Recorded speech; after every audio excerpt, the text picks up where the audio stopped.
producing companies to play a leading role. Across the world, private sector participation has been central to the development of sports, and Ghanaian business must rise to the occasion and contribute meaningfully to this national effort. When we talk of the beverage industries, we are talking of both alcoholic and non-alcoholic beverages.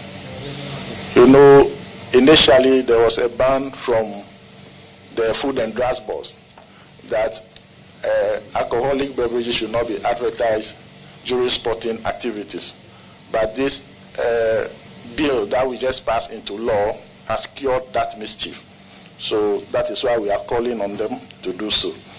We also express our appreciation. War NT ano a parliamentary select committee on sports chairman no Ernest Henry Nogwe and atisene ochemu se akane no na ye de tabo e de atoso se ene ye sports bi ni kwan se omo ton ensa ano edin no enso edi omo achidom no ebebo in fact omo Osikani adom sponsor programs ni ade ene wose womo pass sports bill nti no sa ne amani nyina omo ayi de free ormiti akole beverages nyina omo betumi akono ma sponsor oh my god na ide na obi a wona dwen a ochide ewum na no achi no wopani ne se nokwane so muguso womo pesika de supporters de akọ ai nei ankofo pibre ayibi na enche ye kwa ene kohun se Ibrahim Mama me patro excellence John Dramani Mama ni nua no woko donate $5 million omuguso womo pesika de Ghana for de akọ World Cup na kachi na eno opani no wachirem wasi sika bia womo nsabeka no nokwane se womo ebe buhu konta ne kama pesa nsempani ne kan ye ese fufuo konta ye bu no wadrom enti Ghana ya sponsor konta no mba bebu ama Ghana ni bia enso no atumi anya ho echefa. The committee wishes to assure all stakeholders that robust oversight mechanism will be implemented in line with our mandate. We will ensure that all funds mobilized are subjected to strict accountability processes. Oversight mechanism will be activated before, during, and after the tournament, and stakeholders will be regularly engaged to promote transparency. I wish to take that aspect once again. Ladies and gentlemen, the committee wishes to assure all stakeholders that robust oversight mechanism will be implemented. In line with our mandate, we will ensure that all funds mobilized are subjected to strict accountability processes. Oversight mechanism will be activated before, during, and after the tournament, and stakeholders will be regularly engaged to promote transparency. We will work closely with the ministry responsible for sports, the Ghana Football Association, and other relevant institutions to ensure that resources are used efficiently and effectively. War Anti-Parliamentary Select Committee on Sports Honorable Ernest Nogwe and Artisanei Wade Assurance so de near any sense somebody to Ghana for him say Nyame eya duma okapere osempoana dama be you know empanifo ba bebu konta kama pa bibia nso sika bi omonsa beka no wo mo ebe make sure say wo mo ede be ya adwuma no ne sane ne fata na mfaso pa no atimi aba ede mo my Ghana nyina ewura mo the Blasters of Ghana catch na Ghana Football Association Communication Director wono so abonkomo ede afanyakopon eya duma game eba ne 5 p.m. Zali the Blasters of Ghana ne Austria Asia de bom ewo ends Happel Stadium Ramo Vienna 5 p.m. Zali na game no etumi atodwana wakasa enei ya to inside the friend new players amomo abe join Blasters no no mo buy kro mo ne adadafo no kra nkita wudie no kra say ne city e na fe wam ewo camp kra na eho etisen players na wo fama ne ade nyina sen ne city e. Very good, very positive. The spirit is very high. The environment is welcoming. The new players are not overawed at all. They are not even showing signs of apprehension and being confused because they are here for the first time. They look very comfortable. They look very calm. They also think that, you know, they couldn't have come in at any time better than this, because the World Cup is just around the corner. a player like Marvin Senaya is looking very, very lively in training. Today's training was very open, full pitch training, and they were very, very good. So yes, we look calm, we look good. The players want to seize this opportunity. They want to make selection for the coach is very difficult, and that's also very, very positive. We are not only placing premium on the outcome of these matches. We want to play our hearts out. These players want to show what they are capable of doing. A player like Gideon does not need to prove himself, but Cone wants to show something. Lucasen wants to show something. Pfeiffer wants to show something. Senaya wants to show something. They must justify why they've been called up, and their actions in training have been very, very. Anyway, me Pacho Ghana Football Association Communication Director Henry Asantichum, and I say no boy and come our campus a company be beard the new players in Yanaumba, Utim so Bianson and Yabre, as a combiason a massive competition at the bar, said a beer Gandhi Roma walk up and here, ye benya formidable squad nothing, Womo Aquacosa can watch no, was it a benim dear pa dear edify German football, coin your muffas for my Germany, my dear, me Pacho Panani din Eddie Otuado, with Dima Quaterhonia won, one or Tanaye, we see na kind the coach and badges in Baby Hall, and an in second, I feel quite Australian Germany sono, woman Ebenson, now Munyanano, e come say, at the corner, and no Muyintino, Yamia Dumene, friendly game na Ebasono, and a big deal, and farmer the blasters of Ghana, Yenti or Panani, Henry Asantichum. Well, the opponent determines whatever approach you go into the game with. I'm sure the approach for Austria will obviously be different from the approach for Germany. Luckily for us, we've got some players who were born in Germany. Pfeiffer, born in Germany. Derek Cohn, Germany. Now runs for Hoddesdorfer, Germany. The coach himself is also very knowledgeable when it comes to the German setup. They are not too different from Austria because they have similarities. They've got some similarities between them. And then one other thing, the coach of Austria is also a German, Ralf Rangnick, who is also a German, very, very experienced tactician. And so these are the factors that we have going into these two friendly. War anti any Henry Asanti to my branding to the best so that me out to my rear best shed more at the Bebram young Roman young Concoction Blasters of Ghana, New Jersey and Sanano. You don't come up, Papa, by Jesse in a dear, you made in the crane our corner change Chenamanra, near times that the captain of the side in 24, when we born a Puno, your command Jesse Nibino can was him, when Jim passed the gold Jesse in the 90s. I have no young Quada, and no and I Ghana teams are spread near Romney a bog Ghana game. Yellow just let him say, Nemian no credit him say, a mass spirit to Morano, your consider papa so Jidema Passene, at the Lacus Ronco, at the Eberbred, the current team no, Yente Jordan Pierre Joa Bright presenting Blasters Jason at the air mano. I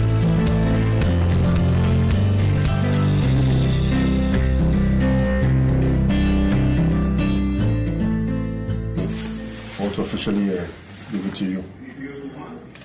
This is the new kit we'll be wearing. What color is this? This is not yellow. These are our gold. Gold, yeah. It's nice. So good luck for tomorrow. I hope we'll bring us luck. Yes. Like in the early, late 90s. Yes. Was it late 90s? 98? Yes, 90s. Yes. Wearing the gold one. So good luck. Yeah. We need it. Good luck. How important is the jersey and its color to a player? It's very important, especially for when you play for a national team. I think it's very important to have the jersey, especially like when you had your former idols wearing this type of jersey and you now wearing it. It's really, it can only benefit and bring that luck. So I'm mixing the luck together. So hopefully it will take us very far.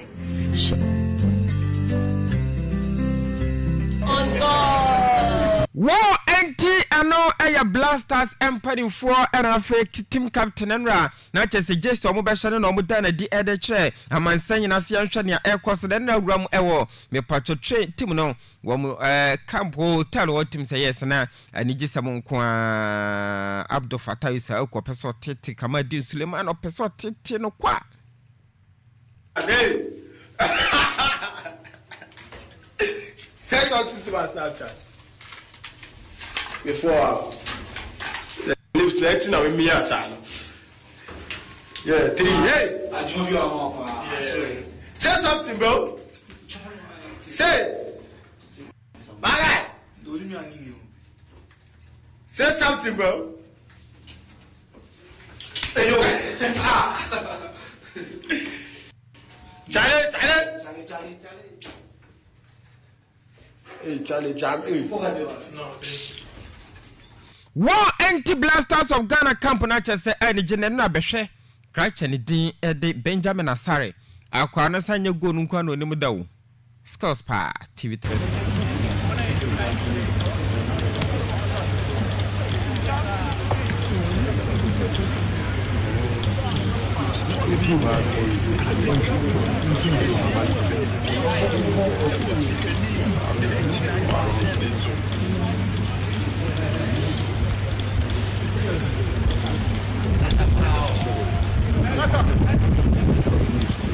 War anti-Ghana's goalkeeper Benjamin Asare na hunu ewo screen so no team say yes bono sansu di kecha pa nya asem ko tokwa ye wramo o genum ye nkonkohwe nei me pacho kocho to ado adi nkomo say now modern football no krepa ne say obia betimi ahwe obia enti no wo mo be no betimi bia sana bia match no wo mo ebetimi adi enkunim na ono de match bi opeso obia no wo pese oye enkunim di fo ye nte kocho to ado.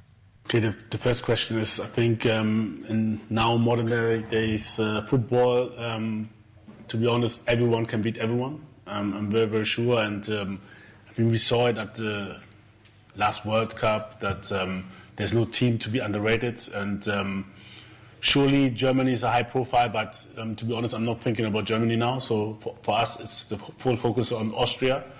We want to win every match we play. This is for sure. And now the full focus is on Austria.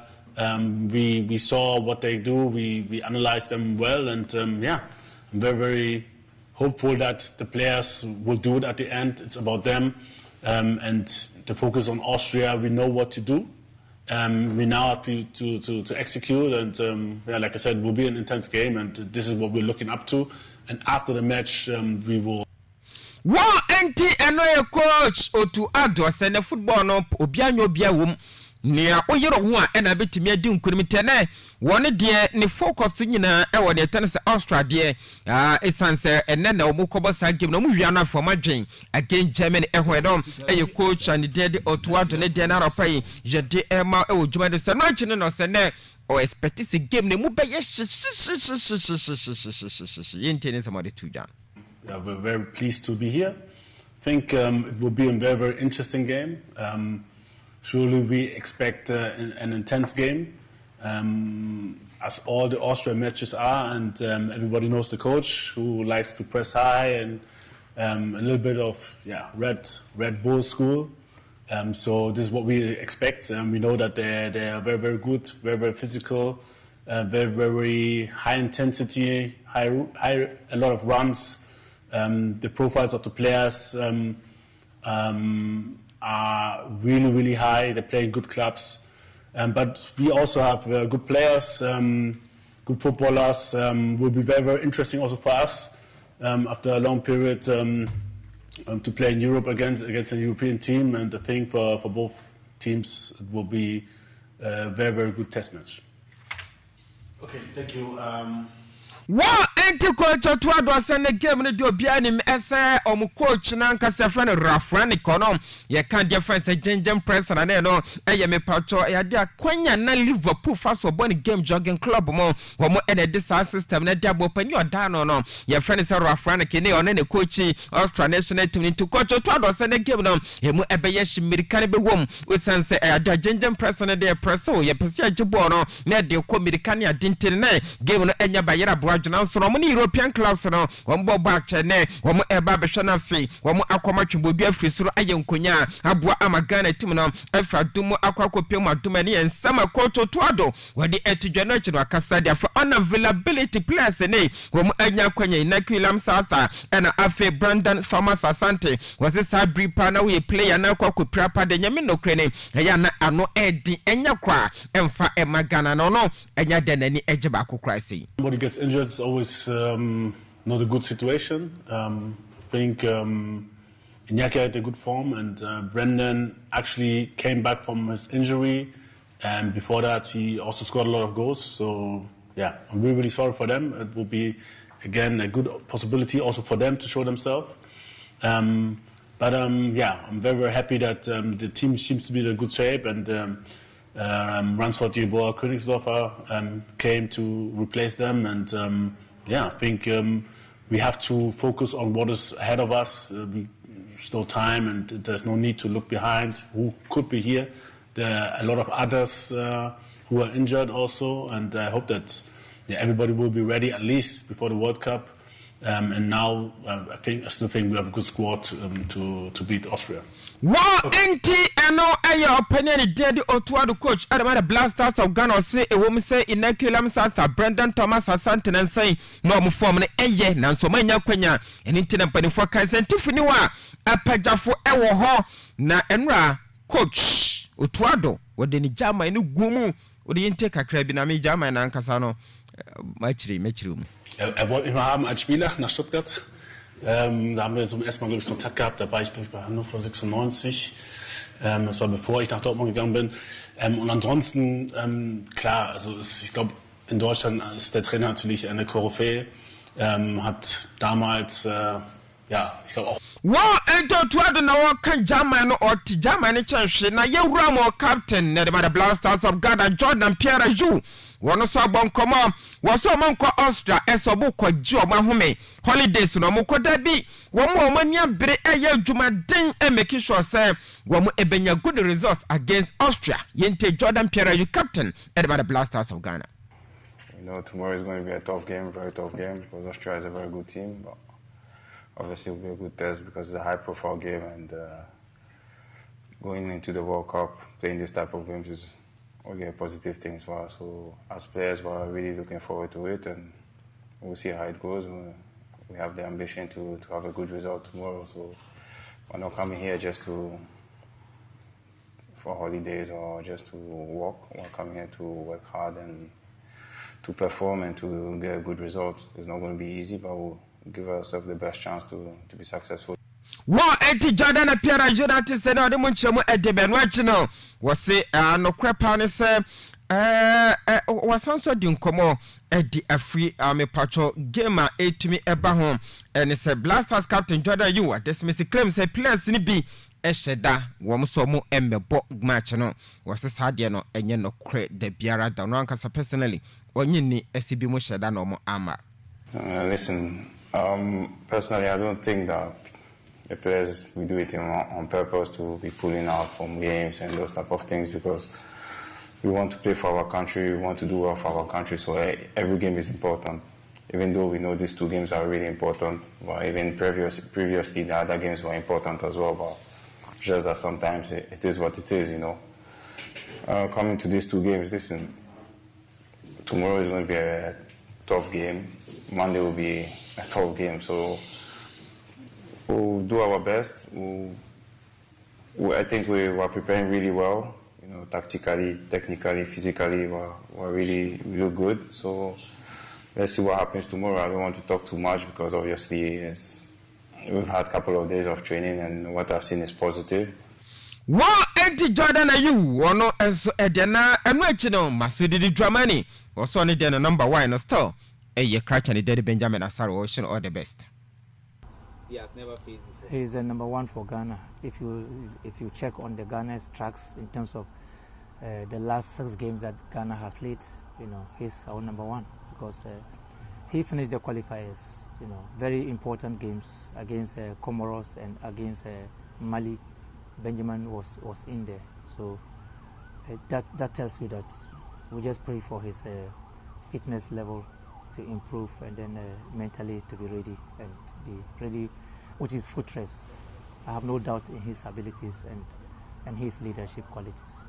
War anti Masudi Germany and not an goalkeeper to say or no one qualifiers in important matches in utime eda intene ye yi ehwehwam de no won pepa ne nsa honkwa ogire mapasa kracha no abilities no neme woni mu no enya de a without the back cross so betima bo de yewramo enkrofo cross so fie de dozo bare branding tiam fansia yenkopem enkrofo cross yakwahwanra ya da world cup the playoffs no matches ni bebe na bazo take omo ekwacha obo ye de Romania bone kabako Romania fantimi ante last quarter 0 of Italy omo eche Northern Ireland bo mekamie no omo so antimi anka kwate kracha de Sandro Tonelli watu atana Moise Boiteke omo de ball 2 goals in the last quarter 0 of Italy na Gennaro Ivan Gattuso ni team no omo ewram the final na afio makwa akwhwe nyame eya adoma Tuesday omo ewo final game bebo sene bia nyame adoma World Cup no omo betumi akwa Ukraine man no omo eya ahwe say den chomo bo meka miensa omo ekotemu bako kracha de Victor Joker so de wanfa anko wenra wona ebo hat-trick ena de man the national team no international striker no wotontona miensa de man say na bro mo coach Ukraine ebo ne ka miensa man timu bako was man no omo ene Bosnia Herzegovina henso kobo 1-1 penalty shootout no Bosnia Herzegovina omo qualify 4-2 on penalties ne omo say ramo the final ye ramo Denmark so omo ekwachomo ne dead North Macedonia ebo ne kanai wontumi ankwakwote Poland man na omo from a comeback ebe chama ni dem enso de Albania bone kamie no hema ne timu bakwa na Robert Lewandowski to atana hedma Poland national team Slovakia omo eya hwan surprisingly Kosovo echomo bome kanai omo ekotemu miensa Czech Republic man no omo ene Ireland man no yakoye 2-2 on penalties in the Czech Republic so no omo etimi share 4 ema Ireland ekwa share 3 etimi no kasa final no etane say ya da Czech Republic man no omo enso time gramo yankohwe Bolivia omo ekwache Suriname ebone kamie no ema no so timu bakwe World Cup qualification games and playoffs no etimi ekose gramo tantam se yankohwe me patcho the final no UEFA no anase Europe ni say na akwakoye ye petim so ma akomiensa etimi awram yankohwe Kosovo jami adoma Tuesday womo enso ne Turkey besha de abani Sweden womo ene Poland de bebo Czech Republic womo ne Denmark de bebo ene Bosnia Herzegovina womo ene Italy last quarter 0 of Italy nyami adoma Tuesday ene some matches ne by 6:45 February ni akwakwhwe 40 countries omenya kwanya na chesoma wramo enso de free UEFA kache akopemo World Cup no emunsam na no pedemo so ni se wramo international friendly matches na ebi eba so Brazil national team wramo United States of America mo ya hwe ha me patron le blue of French omo boy me kamie no omo etemu bakwanra kracha de enso ede ne etane se Kylian Mbappe lotene odi kan ko toto na chere Liverpool striker na eye Hugo Ekitike ono so boy the second goal kracha de enso ede Bremer Johnson ono ede ball one consolation goal no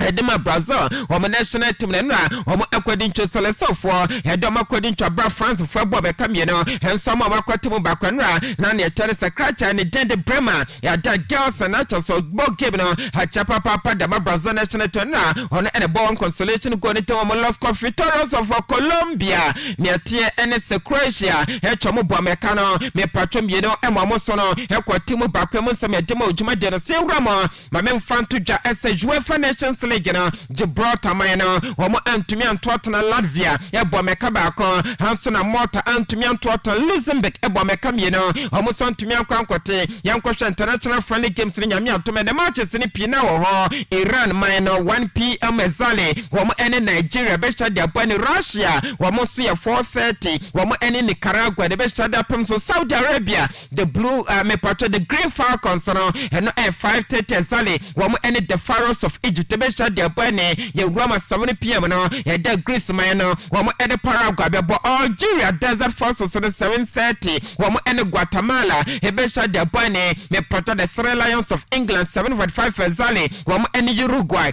Orange of Netherlands so many Norway e shade abani Switzerland man no omo so ene Germany Darmstadt ne be shade abani 8 PM Manchester no me patro be to so La Fiera Roja of Spain omo ene Serbia be shade abani Morocco Atlas Stars Lions ni 8:15 exactly wɔn Ecuador ɛna be shade abani way games a ɛno so ɛba so another matches no ɛbɛto so Guinea nyame ɛyɛ atoma wɔn ɛne Togo bɛbɔ Benin wɔn ne Liberia Montenegro wɔn ne Andorra bɛbɔ South Africa Bafana the boys wɔn ne Panama ɛbɛ shade abani Jordan wɔn ɛne Costa Rica ɛna ɛbɛ shade abani Libya team no Green Mediterranean no wɔn ɛne Niger ɛbɛ shade abani team friendly games no emu nsɛm na ɛtɛm AFCON qualification matches no mame mfanto jasane matches ne pio ho me patron etan se chat 1 PM exactly wɔn ɛne Burundi bɛ shade abani Somalia Sabra Corona no wɔn ɛne Mauritius bɛ shade apem so Sao Tome and Principe we ɛyɛ 2027 patron AFCON no qualification matches no na Sao Tome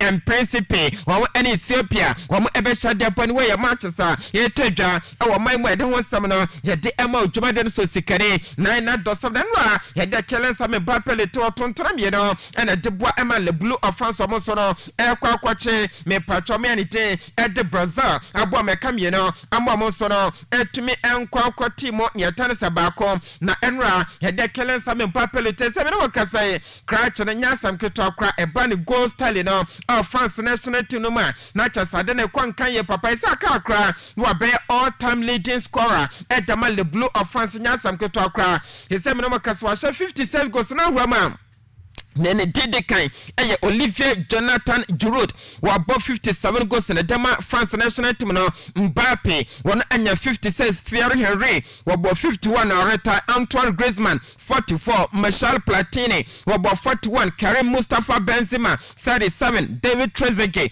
wabo 34 Zinedine Zidane Zouzu wabo 31 Jazz Fontaine won ebo 30 and Jean-Pierre Papin wabo 30 we aya France no and Mbappe wabo 2 goals to the camp no ababe all time leading scorer and Dama France national team and when you're 27 years Ramo Janko Chana Kenesa Mbappe Loten was in Yami Eya Toma against Los Cafeterias of Colombia wabepe eso besiaka and Dama France national team no was say Abribian and any gym eso nyakwanya se wosiaka e won football career ma ye ni jade man tinyami atoma ohwe animus against Los Cafeterias of Colombia akwanya beba no kelen sa me Bapeloten watimi asiakan ye Dama France national team no wono enam panifo bana baso esa man of the match no yetumi ekoma ne sansa no ne madimo no yekosani papa penra after the game crash and team ede Ruafia yekowo half time enam panifo ko yini fimo nan ena Don Carlo Ancelotti wa confirm was enra na crash and day ede me patro Rafael Diaz Belali Rafia wo konya discomfort kakra na mpanifo de tujwa wo mo senya mi atomene wo mo ehwa no sa crash and day ede Rafael Diaz Belali Rafia wono wo betimi akoya medical test no na mpanifo akɔhwɛ ese dien kwa na ɛha no ne sere benkum no ene ɛsɛ ɔkɔte ya kakra wo mo ene later sa wonsɛm no jedemenra uram awagopama no so Vinicius yese Patrick Vera Junior na chasanwa Central for me patron ana fe kwapone netia ene se abehwade for Brazil supporters no eno mo pai koko papa wo mo abufu papa persons after the game yes and run Vinicius Junior ne modem na wo fam now so after the game e ko wusana wone Brazil me patron ada na so ne France national team players no eso mo sresre na Brazil for se akwa wo nim na wo ye wo esan se ye Brazil national team no masa je nim ayonkofa wo enti akobo game na luso so ma were akono one France national team players no asa mo sre mo twetwe ni ante emanu ayese supporters no mo pai koko papa enso ahomu nsamo Jadema na Vinicius Junior Jankohwa ne Stars against France national team no 90 minutes goals and assists no 0 shot on target no ekoye 0 dribbles no oye 2 out of 6 and or try dual so win no ono etimi enwene balls no makoma 6 SM Oko 12 but 6 no timu win across so no what time akoma yesa ba kokra no na timu fire and na possession sabo no kra no jaba gide free nsam no olusu 17 times anwa utim sana France for no wo mo etata Vinicius Junior Emma Brazil supporters na pai koko na ene nkofo Brenna Field say Vinicius Junior no wabɔ matches no 46 and Emma Brazil national team wa she 8 goals enkofo sa kwa no wabɔ popo wasapopa woba nietie ene se Brazil national team ane man koye intimi emfama no ebre ne ko ma memfansia na menwehye birthday we yes menwehye birthday we